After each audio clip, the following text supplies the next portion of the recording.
Hello and welcome back to the Generation Z podcast. This is episode 34, and in today's episode, me and Marcus are just going to be touching on the subject of mental toughness.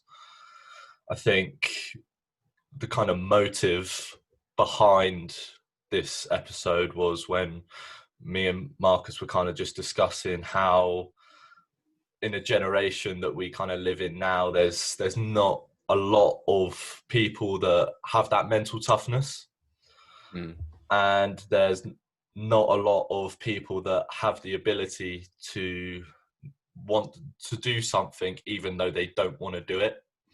We, as a society, I think we've been accustomed to finding the easy way out and not doing things for the long run, for the delayed gratification. And this isn't really our fault, though, unfortunately. Like, we have just been brought into this society, like technological advancements, kind of our teachings from our parents, and all of this has kind of put us all in a position for us to be normal. And we've talked about this on previous podcasts, that kind of living a normal life isn't living a life to your full potential. Yeah, exactly. So if you enjoy today's podcast and enjoy what we talk about, then please do subscribe or follow us on whatever platform you're listening on. And also share it with a mate if you find, or if you think that somebody might find it helpful. And we are also on YouTube and Instagram as well. But you've read David Goggins' book. I don't know what's it called? It's called David Goggins Can't Hurt Me. Fair. Yeah. So you said that was a good book. And for people who don't know David Goggins, obviously he's got his book and he's been on Joe Rogan podcast as well. I think he's done a few other podcasts, but he's basically just like the perfect example of mental toughness, isn't he? He really is, yeah. So do you want to go through the 40% rule since you've... So basically, he talks about mental toughness as kind of being able to callous your mind by constantly stepping out your comfort zone and going that one step further in order to put yourself in situations that you as yourself don't want to be in, but you actively put yourself in to learn stuff and suffer, really. And suffering is a huge lesson for a lot of people. You hear a lot of people say that the sufferings in their past have created the person that they are today. And he basically says that the 40% rule is that most of us as human beings, when we get to 40%, when we get to our max effort possible, when we don't think like we could do any more, we've only given 40% of our actual effort in total. And when you feel like you've reached your absolute limits, you've still got 60% left in the tank to give. And I think this is really true, because a lot of people, when they get to their max effort, their brain basically tells them to stop, because past that is suffering and pain, and we don't want to feel suffering and pain because we've connotated that as a bad thing. Yeah. I think an easy way to explain this would just be through like exercise as well. I know for a lot of people, if you're doing like cardio or something, then you go for a run and you think, right, that's it, I've got nothing left, and then you have the energy to walk back. But if you've got energy to walk, you've still got energy left. You can still carry on going.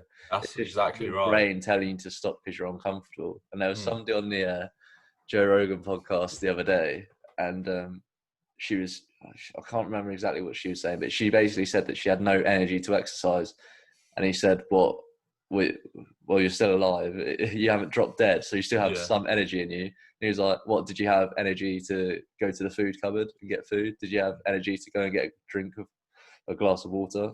Like, you've still got energy in you, so you can still keep on going, even though you're uncomfortable. And that can be applied to anything, like if it's business related as well. You've still got something left. There's exactly. always something left unless you're just dead.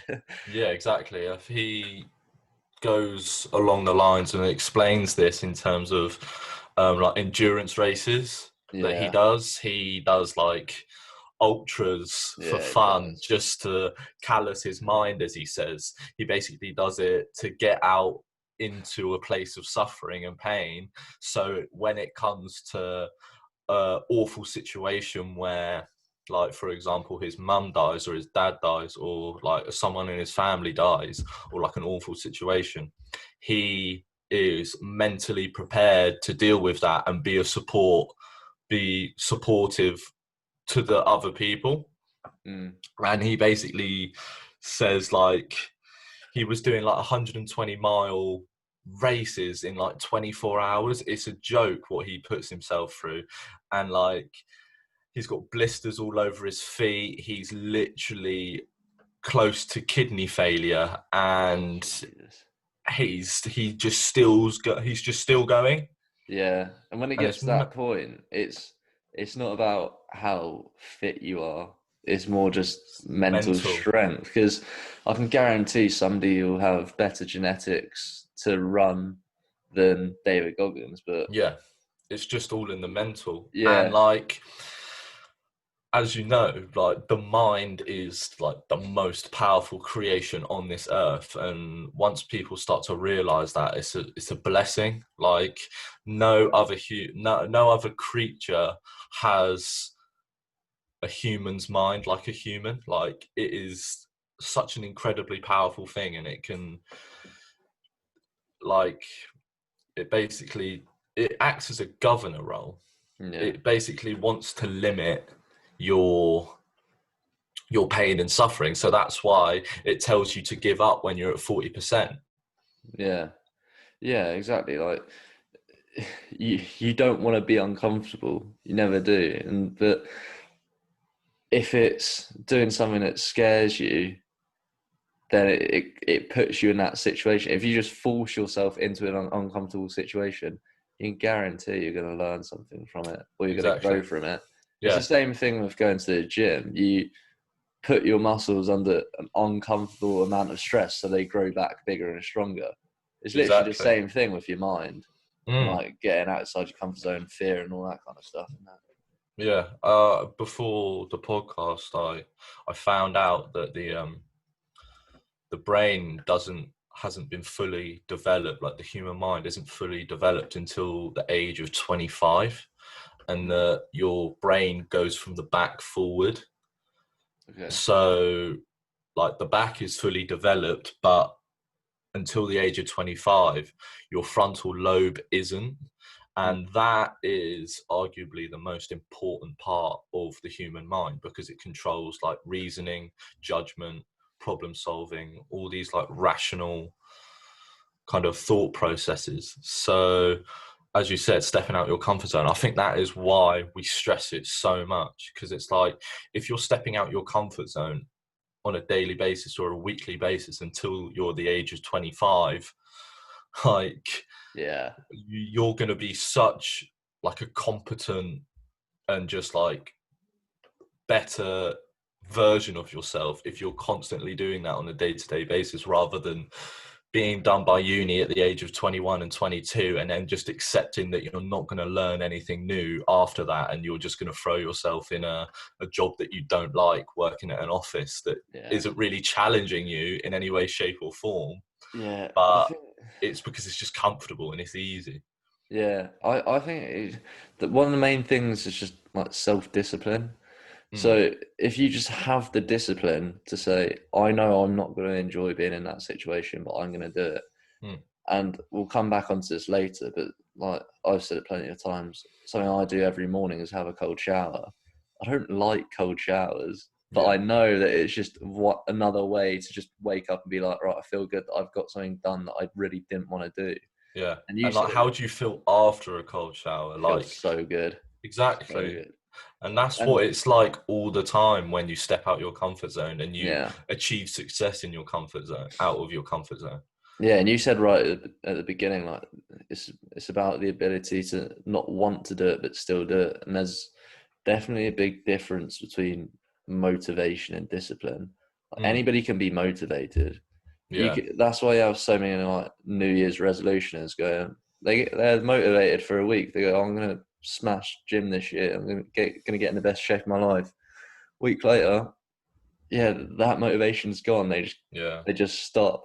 If you actually have discipline, say, well, I told myself I'm going to do that, and I'm going to do it.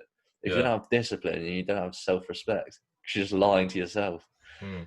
It's about like having that mental pattern.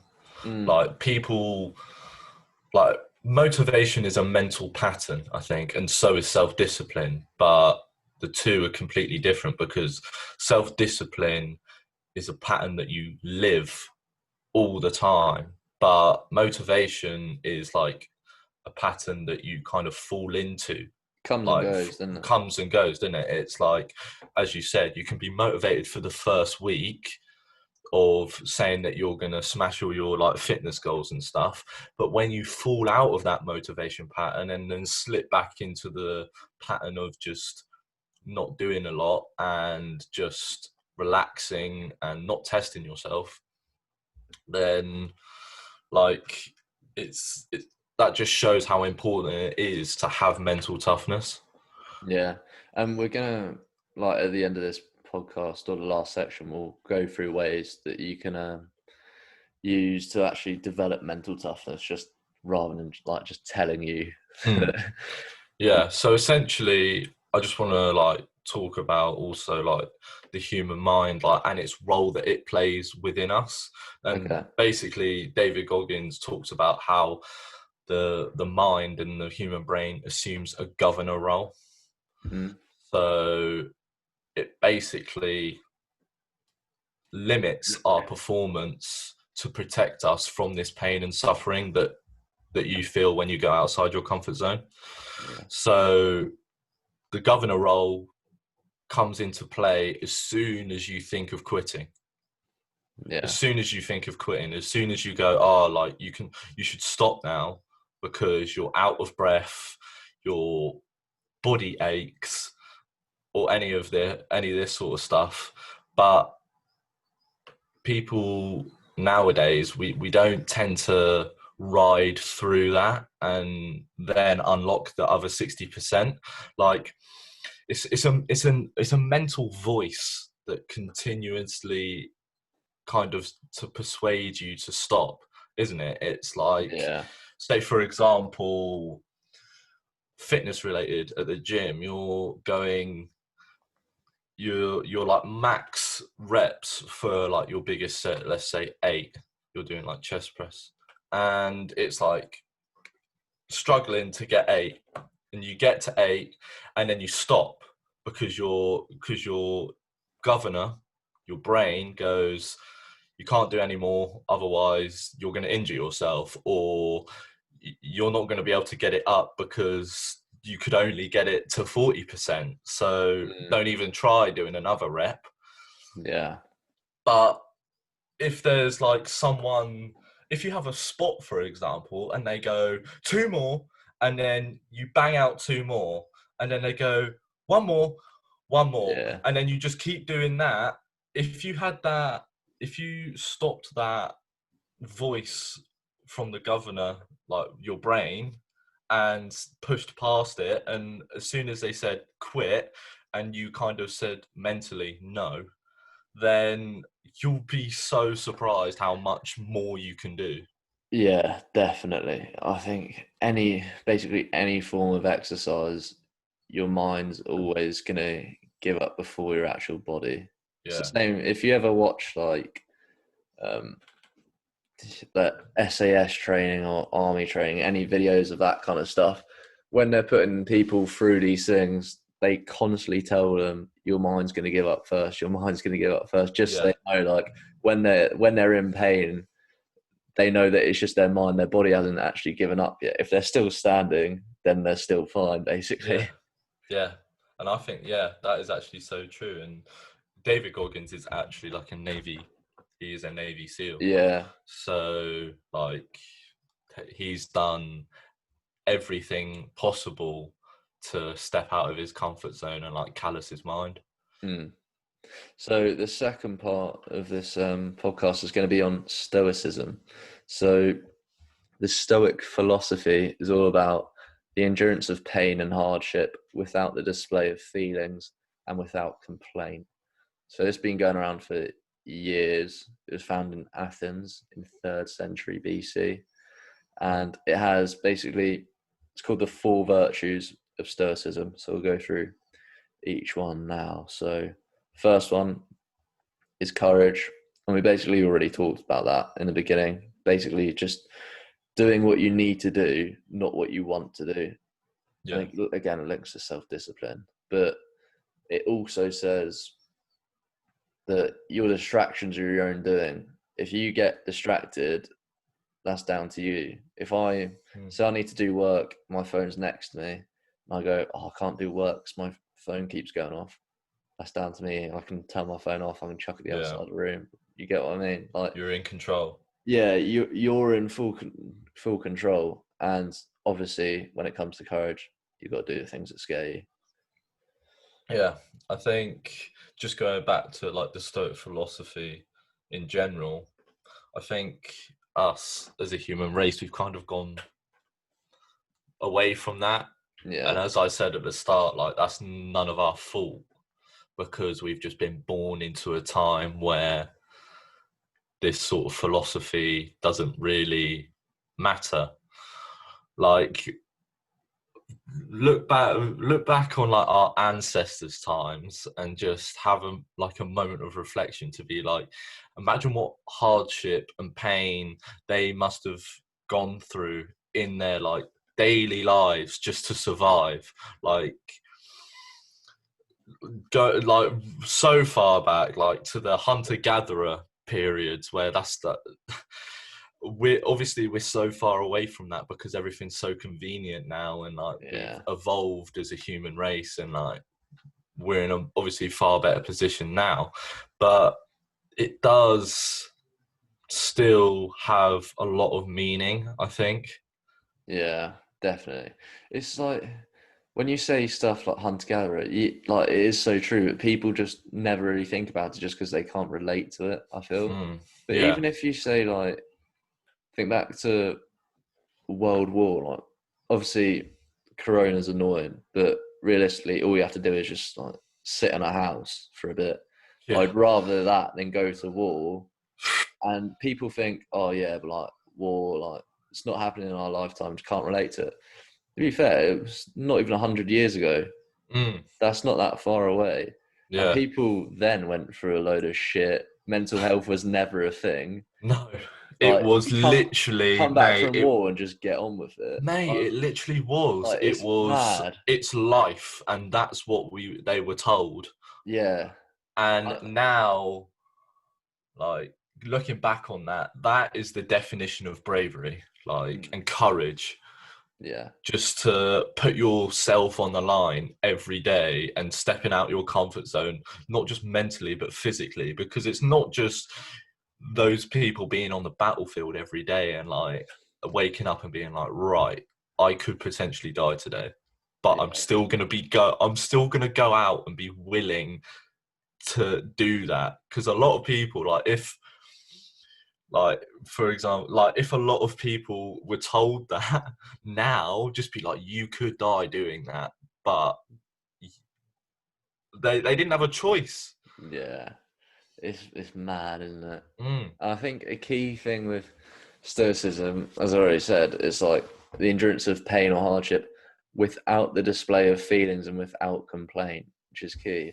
And a thing that loads of people love to do, as soon as anything goes bad, get on Twitter, like a little poll. Hopefully people feel sorry for me. Like, so and so just bumped into my car on my days. Like, stop complaining about it. It does not fix it. It literally doesn't do anything. And if the only thing it's really going to do is just show other people that you're in a bad mood.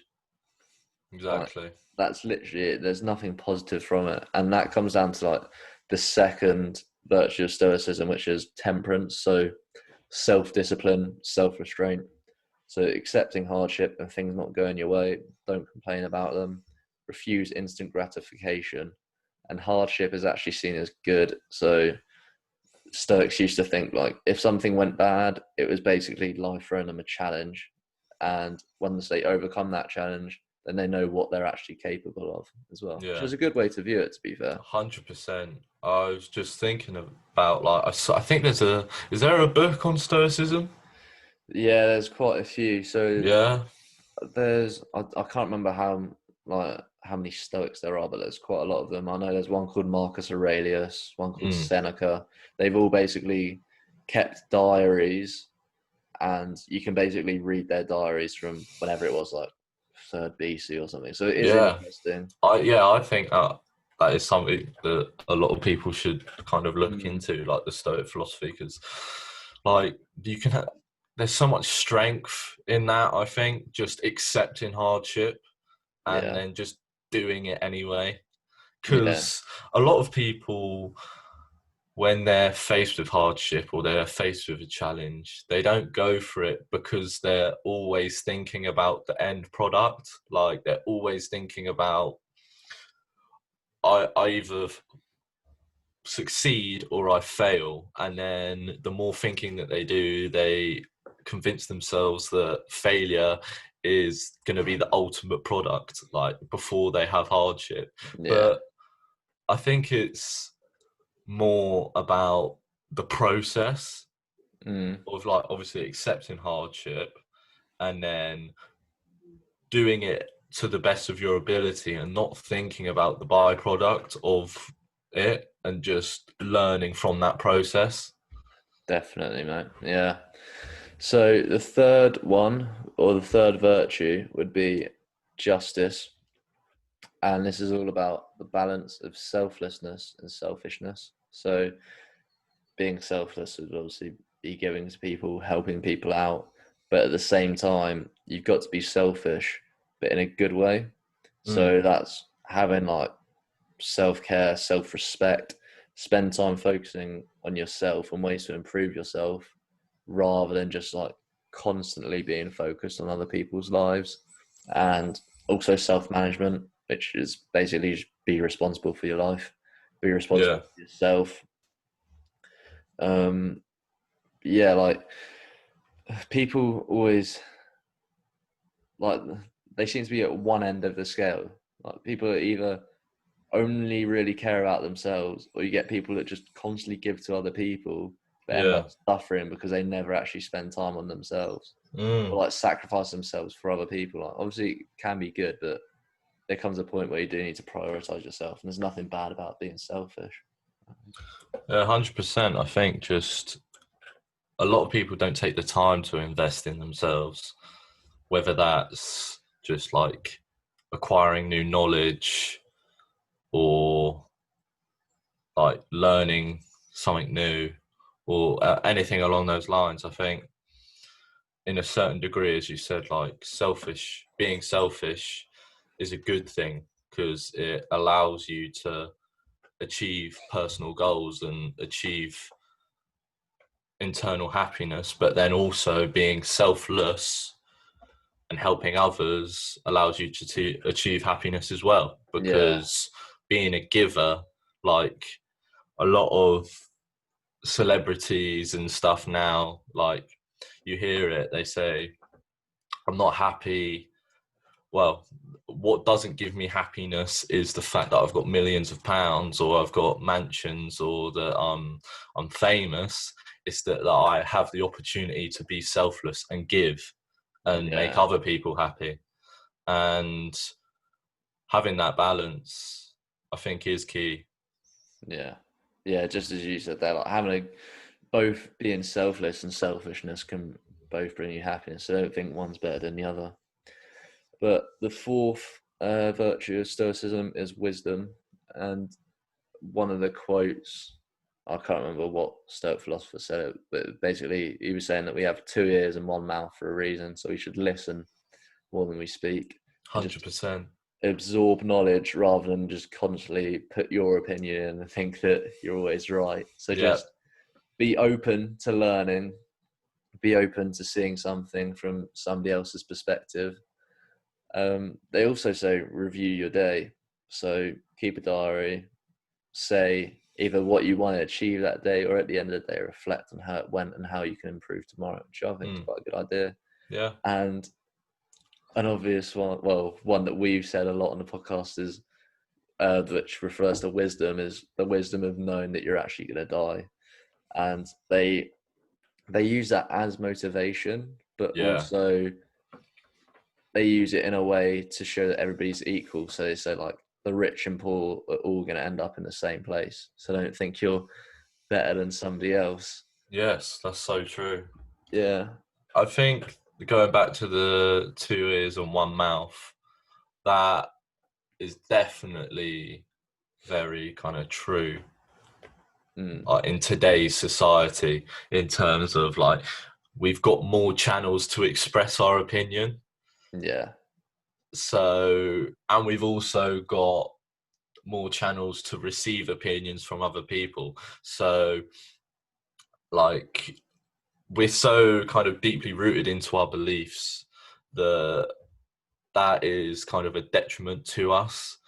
Like, a lot of people can never admit that they're wrong, even if they are in a room where 19 people share the same view and that one person has that view of themselves or that idea. There's no point trying to persuade that person, because they've had experiences and that their ideas have been formed from since like they were born. So Yeah. there's no point in trying to persuade anyone out of their point of view. It's about accepting the other. You don't have to accept their opinion. You just have to be like open to a new perspective, as you said. Yeah. Yeah. Or even just see it from their perspective. Mm, Like if you have an argument with somebody, just think, like, try and put yourself in their shoes and actually see where they're coming from. yeah.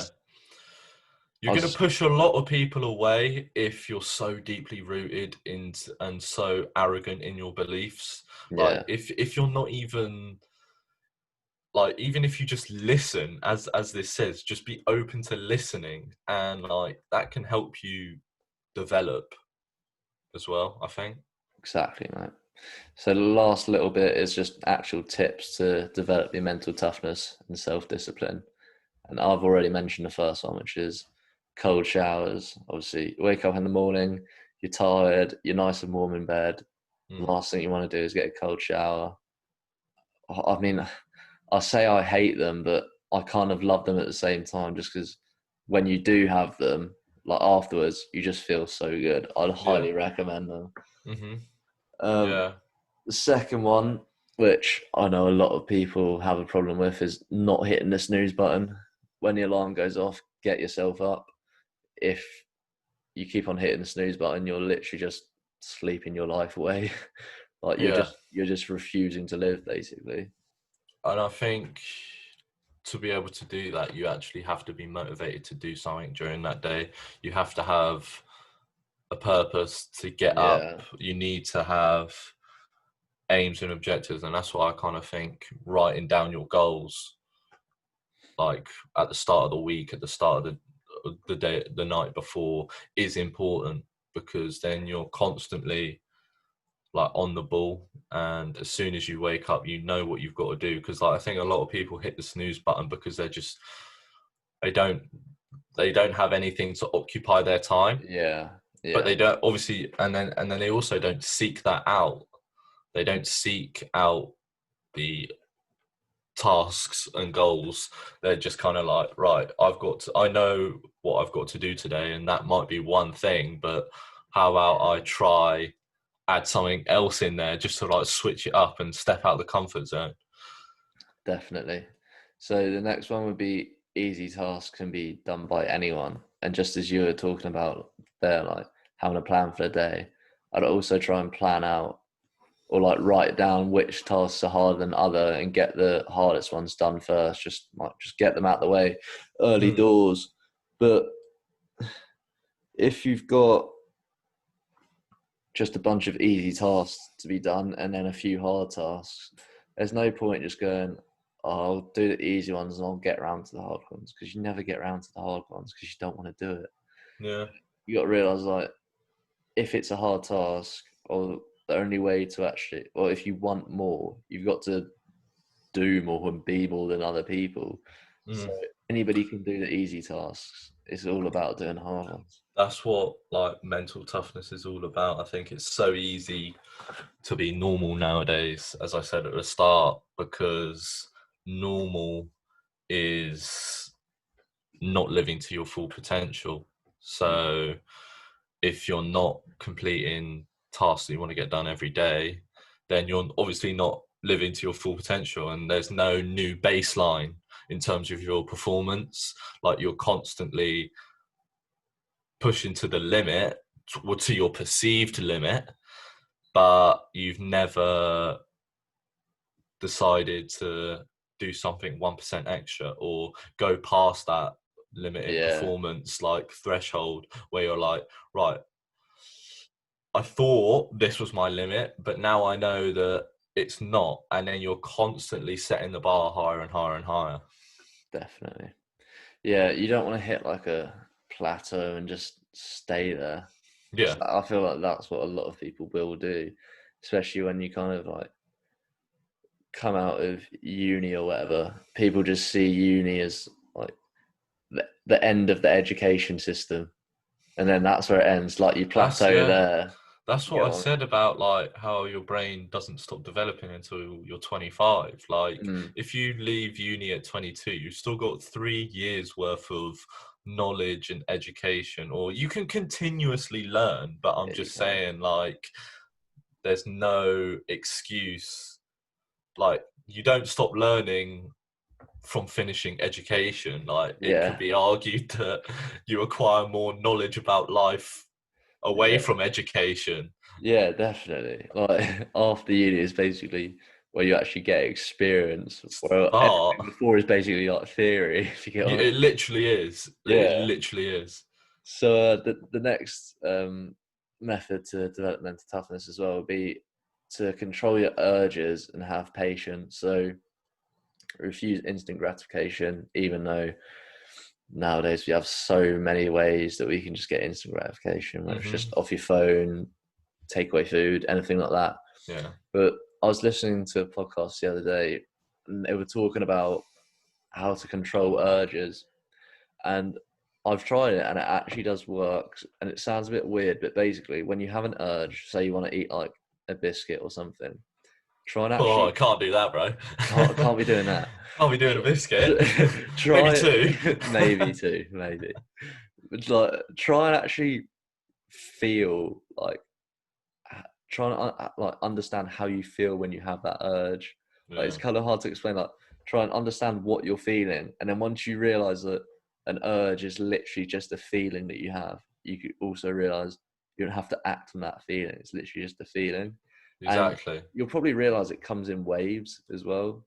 I know. Yeah, I know when I'm dieting, maybe I'll intermittent fast and it'll get to 10 o'clock and I'll be really hungry. I'm like, I can't do this. And then I wait it out to 11 o'clock and then suddenly at 11, it's like, all right, that urge is gone that's now. so true. I Yeah. remember like intermittent fasting and going for like a morning walk during lockdown. And yeah, like halfway through, like you get that wave of just feeling so hungry, but then not accepting that feeling and not accepting that thought and just riding it out, even like 5 minutes later, like, oh, and then I'm completely fine, and I'm just Yeah. like, I don't, I don't really understand that, but like, yeah, as you said, it's just about riding that wave and just pushing past that. Going back to the David Goggins thing, like the 40%, like you Yeah. may think like you're so hungry, you can't do anything more, but then if you just ride it out, then you'll realize that you can do another Yeah. hour It's like, where you're literally like completely fine, and then when you get home and then when you're in front of like a load of food, then you'll be like, right, now I can have food. yeah. It's just like, don't let your brain control you almost. It's the same thing Mm, when it comes to hunger. When you get that urge to eat, it's not saying you you have to must eat. eat, Yeah, yeah. it's saying, like You There's a could. chemical balance that's saying that we're hungry, so I'm going to tell you to eat.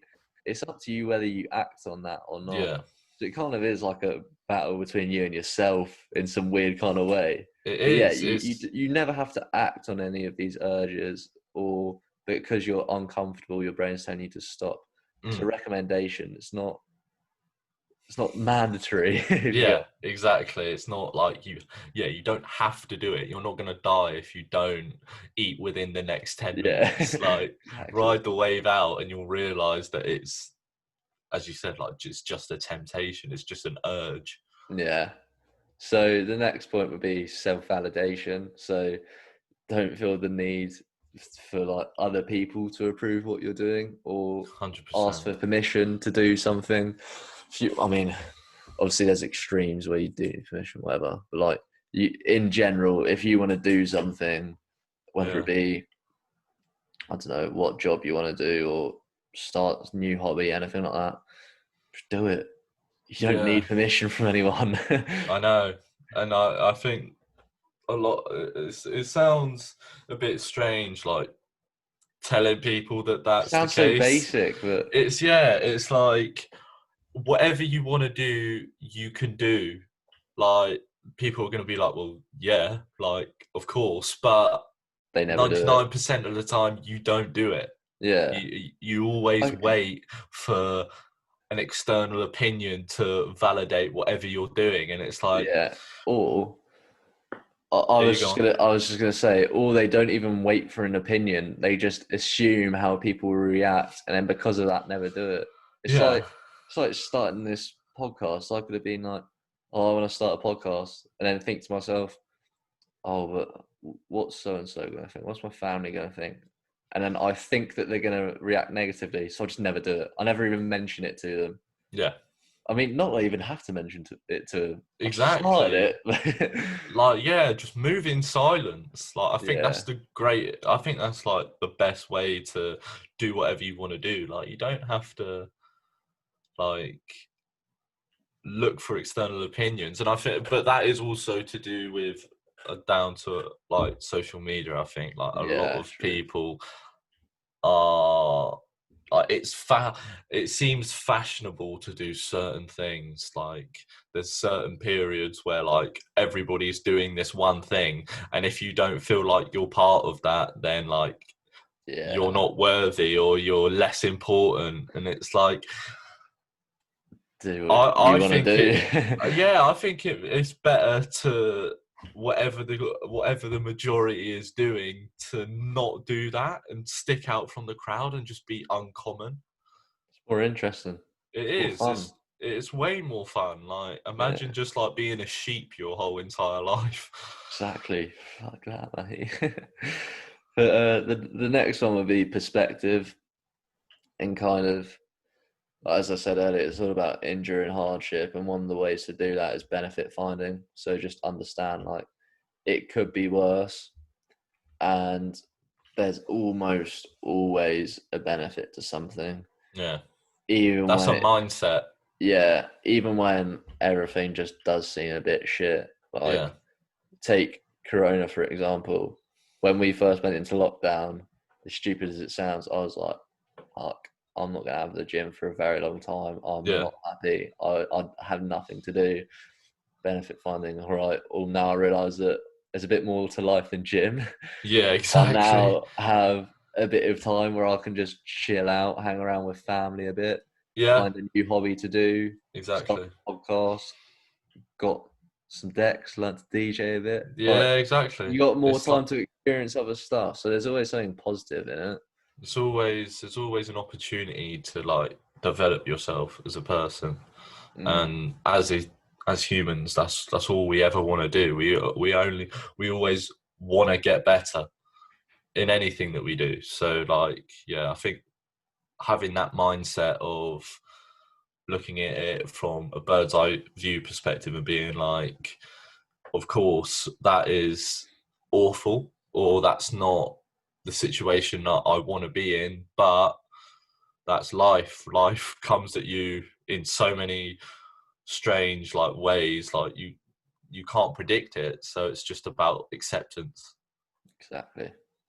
And the last one would be find inspiration from other people. So the Stoics always used to say, like, basically think about how your idols would act, or like copy them. And people always have this idea like, oh, you can't copy other people because copying is almost like cheating. But if you use it in a sense like, okay, this person is my role model, whatever, how would they act in this situation?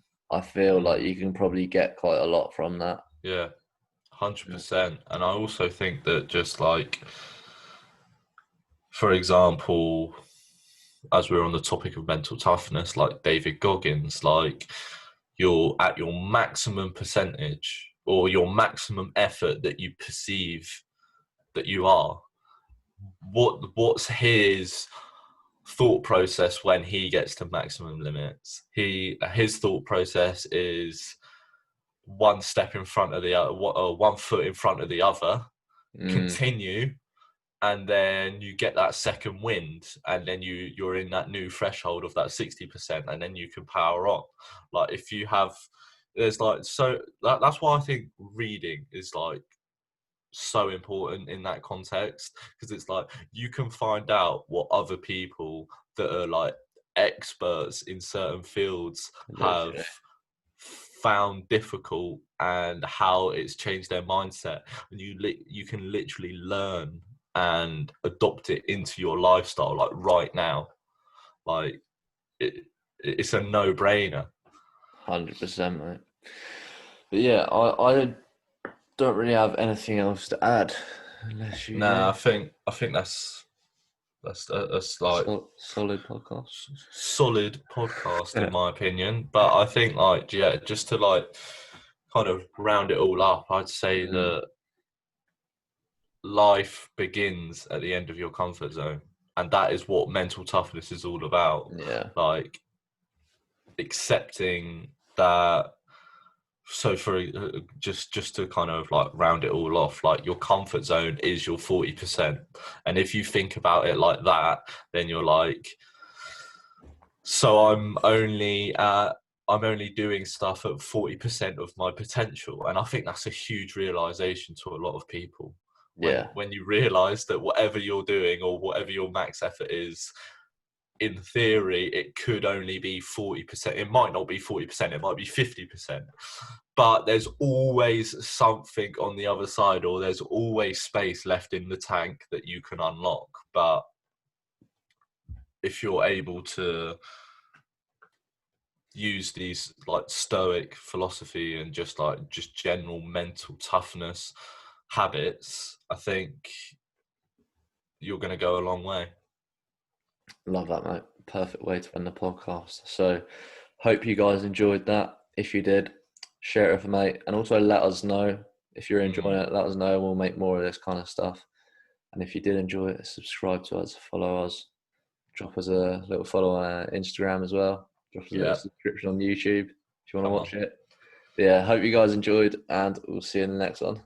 Peace.